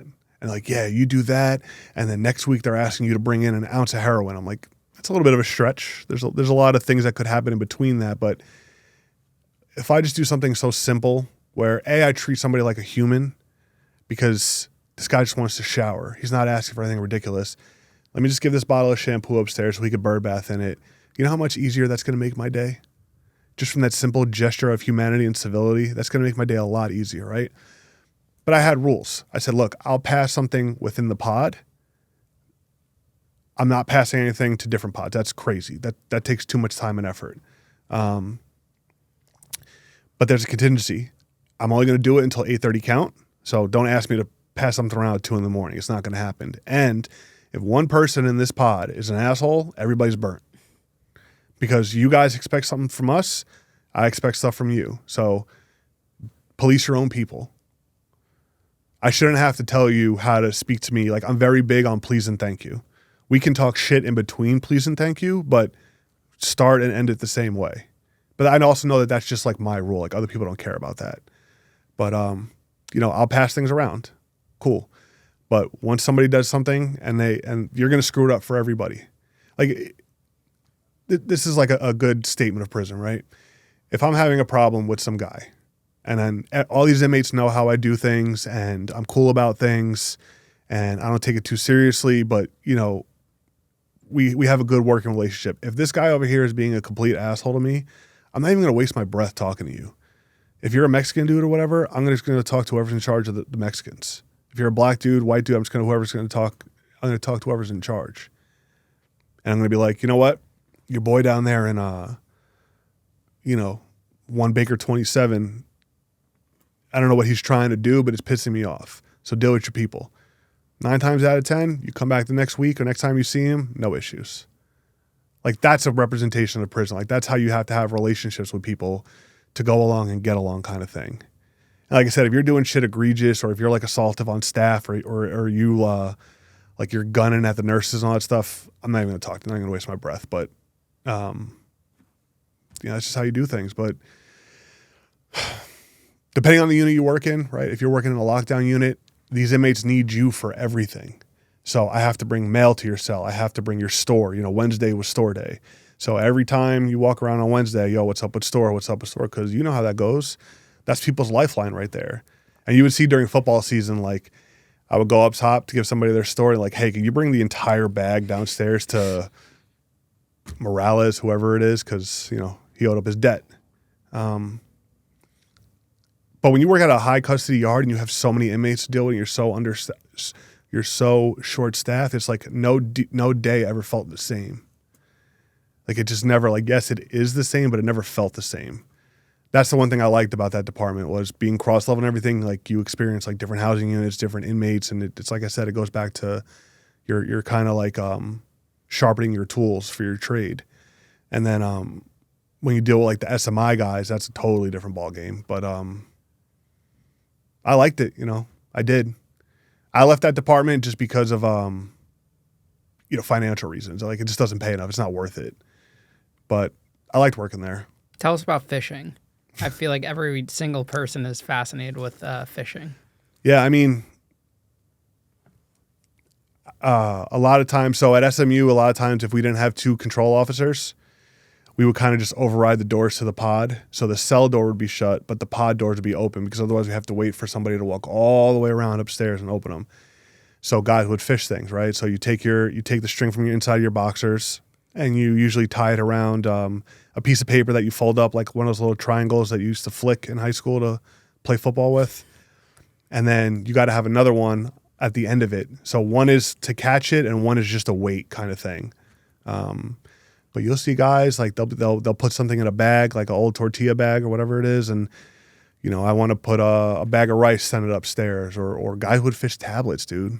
Guys would have the balls to fish their tablets from the top tier to the bottom, and you just see sliding out the door. And if you're in the control room at SMU is above everything, so you can see into every pod, so you can see what everybody's doing all day long. People are just fishing stuff, doing this, doing that. But if the doors to the pods were open, you couldn't really hear us coming. So, if I turn my radio down and I hold my keys so they're not jiggling, I would just stand next to a cell and I would see like, all right, this dude's trying to get his tuna upstairs, whatever it is. And I would, if you got caught, I would just take it and put it on top of your cell, the trap on your cell, because you can't get to it. I was like, I'll make you wait a little bit and come back and get it. But it's a genius system. If it wasn't for fishing, it's inmates would be a lot more isolated because you could have one book, even if it's thin enough to get under the door, and the whole tier can read it. You just got to fish around, but it's an art form. Did they give you a nickname in there? Yes, but it's only something that stuck with certain half of the unit I was at. So my last name is Tedaldi, which doesn't really like roll off the tongue that easily. There was this Mexican inmate that time. A lot of the Spanish guys, and I give them respect for this. They were like trying to fight their case, and they're like, "Look, I don't even speak English. How am I going to fight my case? I have to at least learn to speak English, right?" Or guys who just wanted to learn English. They're like, "Look, I got nothing but time. I might as well do it." And there was this inmate who would always try to read my name off my shirt, because you know how it goes. Everybody's name is on their shirt, and it's not like such a common name, so he would just sound it out. Tedaldi, right? Next walk I come around, he reads it, Tedaldi. All right, cool, the guy's getting it. So I walk around the next time and I hear the guy say to him, he's like, he said it in Spanish to his boys. He basically said, he's like, "Hey, what's that cop's name, that tall guy?" And the guy's like, I don't know, Tamale? Something like Tamale. And it's funny because we wore brown pants and beige shirts, which is like kind of the colors of tamales, like the beigeness. So I was, for that, I was Tamale, which I was cool with. It wasn't derogatory. It was funny the way it came out. So, but like I never had any other nickname than that. Because they were short-staffed, did the inmates get neglected at all? Oh yeah, yeah, and that's a big problem too, because if you're in there doing what you're supposed to do, right? Look, I don't want to sit in a cell in Arizona in the summer. It's just pouring sweat. You're just pouring sweat all day long, right? Guys just want to shower and feel clean about themselves. I get it. I also understand you're the one that decided to do the crime. Don't cry about it in prison. But I don't think people go to prison thinking that they're going to be deprived of things that they're entitled to. Like, that term, give them what they got coming. That's a very common thing in prison, right? If we don't have enough staff, we can't get anything done. So if we don't have enough staff for rec, can't do rec. If we don't have enough staff to take you guys to the resource room, then it's not going to get done. And that's what causes people to act up. And most of the time it was just showers, because not everybody wants to bird bath all day long, especially if it's a celly. But we got to do the best of what we can. And that's like my thing with policy I'm not somebody that ever thinks that I'm better than policy, but policy only makes sense if we have enough people that actually work here. It's like I said, I just can't get things done. You're either going to complain that I didn't get all my stuff done, but I didn't get all my stuff done because I'm doing things per policy. It doesn't really work like that. And you'll have sergeants sometimes that are just such sticklers about things. So it's like you could be working one day and get written up by a sergeant for this, but the next day you don't because it's just a different sergeant working there. I remember one time, so when I was at the Phoenix yard, right? So I worked at Phoenix for a while and I eventually transferred down to Florence. But when I was at Phoenix, I used to go just drive down there and do overtime a lot. So I remember I went to a unit, just showed up there. They put me to work and the sergeant comes around and do her post check. Now, mind you, I had already worked 6 to 2 at my unit, and Arizona is nothing but sand. You're in the desert everywhere you go. And the sergeant came in and she did her post check and she made a comment about my boots not being shined. And I remember thinking, I'm like, now one person that works under you likes you. There's no way anybody likes the way you do things here. I said, I'm here doing overtime, not because I'm so worried about helping the department. I'm doing it for my own financial interests. That's obvious. But you're worried about my boots not being shined? Like, that's what you're worried about? Or when I first started, we weren't allowed to have facial hair. And since I can grow a beard, I've never not had a beard. So being in an environment where now I have to shave every day, like, I'm not doing that. Not out of laziness. I just didn't like my appearance. And I remember thinking, like, are we selling life insurance here? Are we doing like presentations here in front of politicians? Like, why can't I have facial hair? Like, that doesn't make any sense. I used to get in trouble for that a lot too, but certain sergeants let it go. Other sergeants don't. But when it comes to rules, it's like not all rules are going to work in every prison. It's just based on like the way the inmates behave. It's based on the structure of the prison itself. It's based off staffing unit. And it's also based off like if your staff wants to do what they have to do. Because it's real easy to say, fuck them, it can wait. I've done it. It's real easy to say that. Or it's real easy to like forget something that you promised an inmate to because you know that you're like an hour away from the start of your weekend. Yeah, I would remember that all the time, especially in solitary, where like you ask, say, a guard for a razor, and it's 4 o'clock or 3:30 on a Friday, and he's getting ready to go, and that's makes a big difference for that inmate getting the razor. Yeah. But for the guard, it's something that's easily forgettable, and that can affect the whole dynamic between that guard and that inmate. And that's why I said before, like, I didn't mind passing, little things like, yeah, I'll give a guy a thing of peanut butter upstairs, or I'll give him like the boiled eggs from your tray that you don't want, because that little gesture of showing somebody that, yes, you're an inmate, you did what the fuck you did, but you're still a person and I'm willing to treat you like one and not a caged animal all the time, makes your days a lot easier. No, I would see I would see officers that would get bitter about inmates, say, getting a special holiday meal or, all these special items on commissary. What was that limit for you where you're like, they shouldn't even be getting this because they committed a crime, or they're a human and let me, it doesn't matter. I don't care about that. I would say a lot of it was more with guys' behavior. So if you're working like in an SMI unit, right, seriously mentally ill, that whole stigma, it's blatantly obvious that a lot of guys in there have serious mental health problems, right? Like this is something that was not a reality check, but it was eye-opening, right? On this side of the country, nobody's smoking meth. You know what I'm saying? I never in my life heard of somebody that ever smoked meth in New York. Crack, maybe, but that was like in the 80s. But I would hear this same story over and over again, right? I would hear guys say like, yeah, in the early 2000s, like I had my own construction business, or like I was just making a lot of money doing this, doing that, whatever it was. I was real successful. All of a sudden, meth hit the scene. I started, partying. I started smoking meth, and then all of a sudden, my party favor became a habit, and then my habit became a necessity, and then it got to the point where I was smoking so much, and I was up for 9 days straight, and then I got paranoid. And then I started hearing voices in my head because I was so paranoid and tweaked out because of all the meth I was smoking. And then I beat somebody to death with a brick. And now I'm in prison for 15 years, 20 years. Like, you hear that story a lot. A lot. So those type of guys that just have this psychotic break Now you're at an SMI yard, let's say. So a lot of the guys in there would just work the system because they didn't want to be on the main line because they didn't pay their debt or they didn't want to play with the politics, but they also didn't want to PC up. So a lot of guys know how to work the system. But when it came to like these guys and their behavior, you would see a lot of guys would specifically just wait till like a specific psychologist was there because they know that psychologist is going to give them what they want if they say certain things. And then when they get what they want,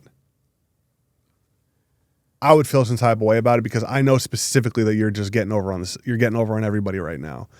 However, I never had a problem with talking back to rank about things that they approved, right?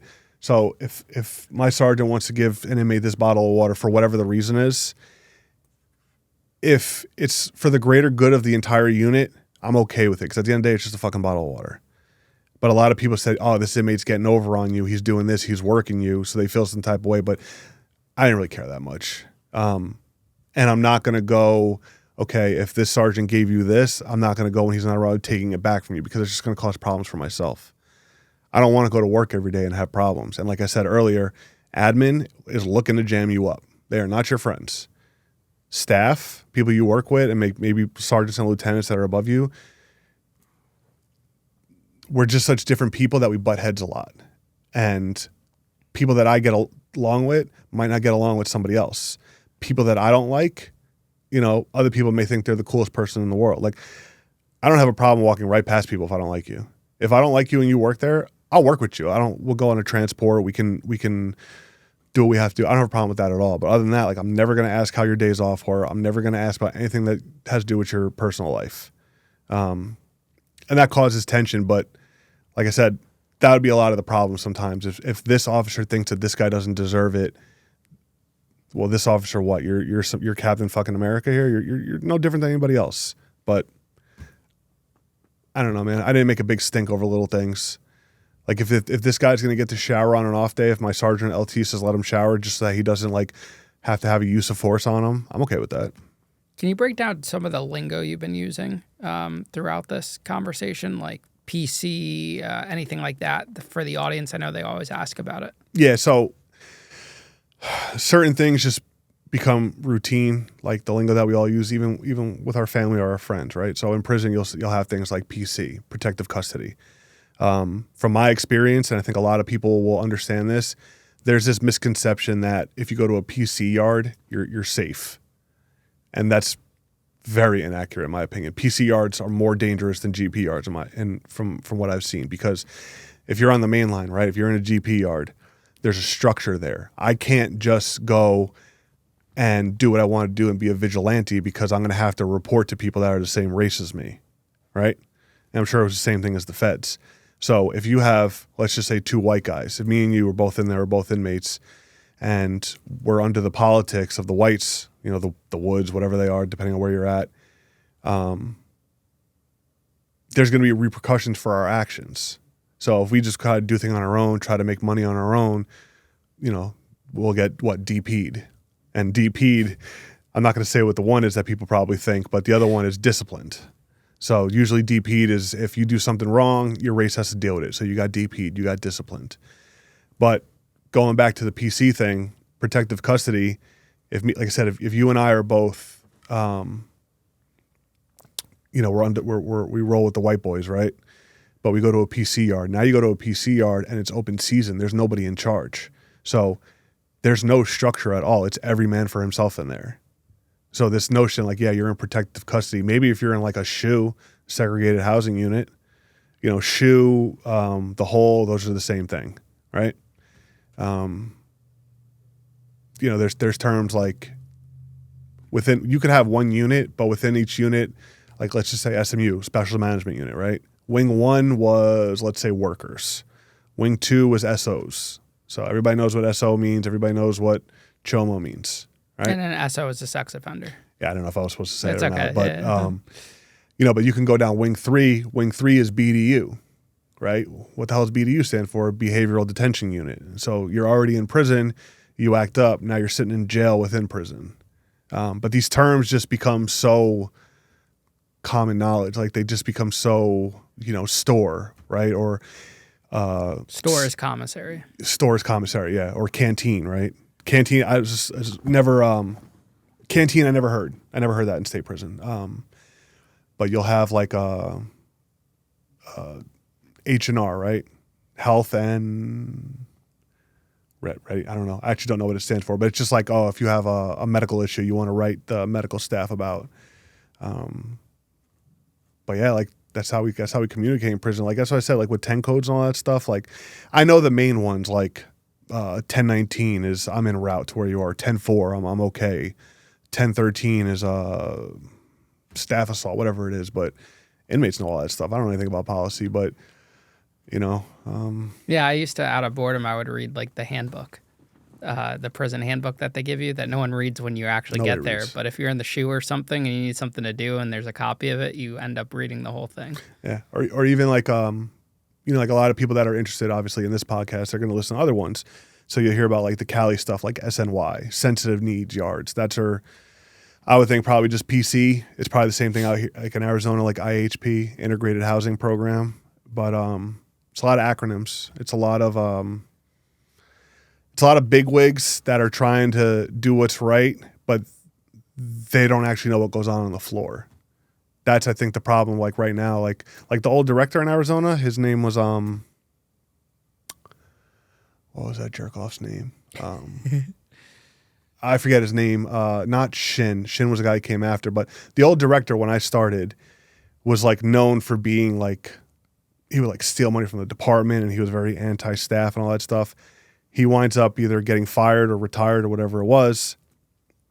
And then you hear on the news like ex-DOC director has standoff with the cops, and he's like shooting at the cops from his garage in Tempe, Arizona. And it's just people get trapped into that, man. Like people really get trapped into that life, and like this is all they know. Like this is who they are. This is their identity. You want to hear another story about why I always try to treat inmates the right way. And like I said, I'm not a hug-a-thug dude. I will do what I have to do if I have to do it, but I'm not some tough guy, hot shit. I'm not trying to make it harder on myself. I catch this inmate tattooing one day, right? Now, the dude that was doing the tattoo never spoke to me. Native guy. His name was Tashoni. Never gave me a hard time about anything. I didn't really know anything about him. All right, cool, dude. Like, there's inmates that I'll talk to every walk. There's other inmates that never say a word to me. I'm okay with that. So I catch the guy tattooing, and I talked to him. I said, because tattoos in prison is not a big deal. I never wrote a ticket in state prison. I didn't care about your fishing line. I didn't care about your light cover, because I know that, A, you got a lot of time to do. B, you and I have a good rapport, and having a rapport is more of an asset to me than it is me flexing my ego. Okay, yeah, you lost phone privileges for a week because you had a ticket for something stupid. But going back to that inmate, I was speaking to him and I said, "Hey, bro, like, what are you in here for?" So basic shit like aggravated assault, felon in possession of a firearm. Like, how much time you got? He's like, I got 9 years, but I'm about to hit my 7-year mark, so I'm up for parole soon. So I said, so what you're saying is if I write you a ticket for having this tattoo gun, it could fuck up your parole. And he was like, kind of like that, like, yeah. So I said, okay. A, I don't even know how to write a ticket. All I did was take the motor out of the gun, and I took the guitar string. And I was like, you guys figure it out. Like, don't start fighting in here, but if you already paid for it, you guys work it out amongst yourselves. You're adults. About 3 months later, right? I work my 6 to 2. I go home. I used to go, so on my Friday, a lot of times on my Friday, I would work my 6 to 2, and then I would go do a 6 to 6 hospital run, because you're just sitting in the hospital, dude. You're not doing anything. So I didn't care if I was tired or exhausted. You're just sitting in a chair just like this. So I walk out and I had my pants on, but I didn't have my work shirt on. And I hear somebody say like, "What's up, Tedaldi?" And like, I'm used to hearing that because that's my name, but I'm only used to hearing that in prison. Nobody goes like by their last name on the street, or definitely not with my last name. And I look over, and it was the inmate that I caught tattooing. He caught parole and he moved in 2 doors down from me. So that just goes to show you, it's like, yeah, a lot of these guys have these long ass bids, are never getting out of here. But if I would have treated this guy differently, if I would have treated him like a piece of shit, that interaction might have gone a lot different for him and I. And all he did, I remember he was drinking a beer, smoking, whatever. And he's just like, we're good, man. Don't worry about anything. Now, granted, he only lived there for like a couple weeks and then I didn't ever see him again. But, like when I see people that I work with that are just going in there and they're just barking at inmates about shit that nobody cares about, I'm like, do you have problems like in your personal life that you're trying to deal with? Like, do you like having this authority over people? And I'm just not like that. I'm just not, I'm not going to go make it a big stink over something. Like I said, my job is not to rediscipline you. You're already being disciplined because you're here because of what you did. But also, I don't really know if you did what you did. But I'm sorry, I'm like veering off topics away from the initial question. But yeah, dude, prison's like never gonna, if you work for a big department, like you're never gonna be bored. And if you really don't like it, like if you know that you don't have a good skill set of dealing with people, then you probably shouldn't work in this environment. Like I said, working in the nightlife industry prepared me for it because I was dealing with criminals. And I don't even mean that as like a negative label to them, but they live that street life. Like I know guys that are where you were at Fort Dix, not guys that I'm friends with, but I see them on Instagram. Where'd you get that phone? How much did that cost? But these guys really live that lifestyle and they have like that like when they would come by themselves, they're cool. When they're with their entourage, they have to flex and act tough. So it really set me up for when I went into the prison system. Now I'm kind of at the point where I'm like, what's next? Because like I said, I'm married. I got my baby on the way. So, there's something else out there. I haven't seen it yet, but overall, man, prison's not a bad place to work. I think it really teaches you compassion and humility. Because if you're looking at somebody that's been in the system for 30 years and they're just in and out and it's the same routine over and over, right? You get your psych meds. Okay, cool. You'll be taking your meds for 3 years. You get your morning meds, your noon meds, your evening meds, your PM meds brought to your cell 4 times a day, if you need them 4 times a day. Then when you get out, you're given a 30-day supply of all your medication, but you don't know how to divvy them up. You don't know when you're supposed to take them. You're just used to them showing up at your door. And if you've been in prison and you have mental health issues and you're not even dealing with the underlying causes of your mental health issues and you have drug issues, all you're going to do is take your medication, either abuse them or try to flip them for something that you can abuse on the street, and then you're going to be right back in prison. So when you see that, it kind of gets discouraging. It's like, my tax dollars was paying for this. Your tax dollars was paying for this. And it gives you that like frustration of like, we know what needs to be done to change this, but it's just the wheels of the government just turn slow, man. And it's like, so, it would be such a simple thing that would help so many people. When you get out, you should be able to get all your tattoos removed for free. Because like I knew a guy who got released and I only knew him on the tail end of his sentence. He never bothered me, no problems, fully blasted.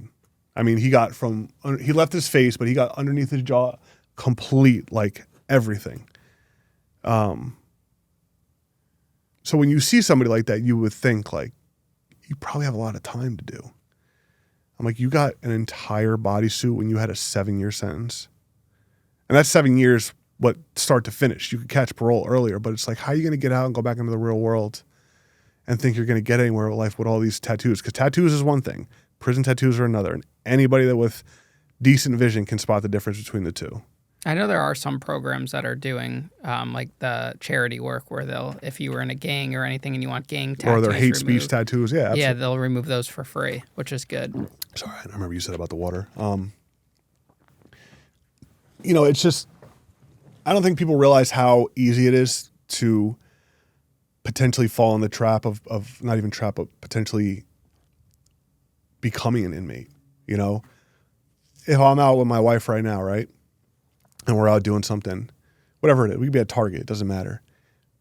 If I walk away for a second and I come back and I see that somebody just grabbed her arm, I don't know what I would do to protect her. But if I take it too far in the eyes of the law, now what?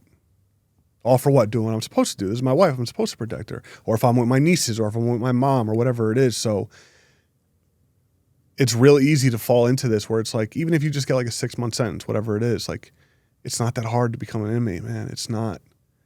And there's just like this thought process, like, all right, if you've been in prison, you're a piece of shit.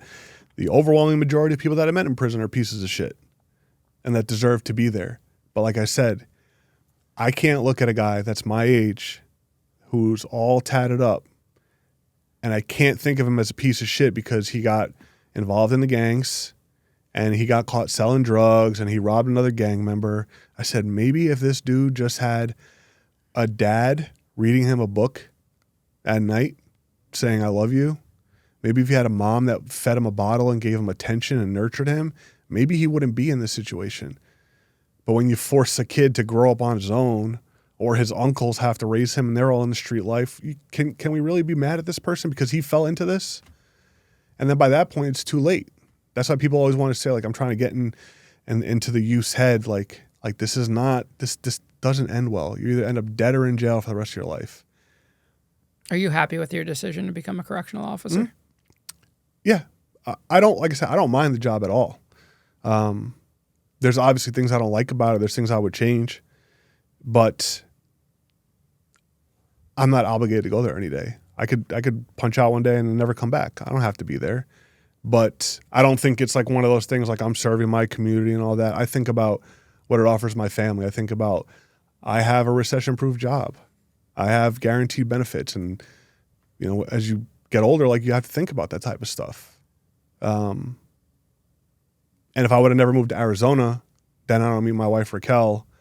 So I don't care if I get fired tomorrow. Like, this decision's still going to be like worth it to have gone out there. It all happened for a reason. And if I could say this, like, if I would have gone to Rikers, knowing what I know now about how the hardest thing, in my opinion, about working in prison is just dealing with staff and the people above you, I would be dealing with a lot more difficult attitudes, you know, a lot of city attitudes. So it's like, that probably would have been a bigger problem or a harder problem to navigate, because New York City people are a lot more aggressive overall than, you know, people from, you know, Winslow, Arizona. Definitely. Well, Stephen, thanks so much for coming on the show Hell today, yeah, man. It was an incredible conversation. It was good to hear your perspective of it, and I appreciate you coming out here. Hey, man, I'm glad to be here. Thank you for having me. And you got this set up, and I'm always going to be a fan of you, man. Yeah, definitely. That's the coolest part about this, that we can have fans of the show on the show, to come and sit here and tell their stories. Right on, man. Safe travels back, and congrats on the kid. Oh yeah, man. Thank you.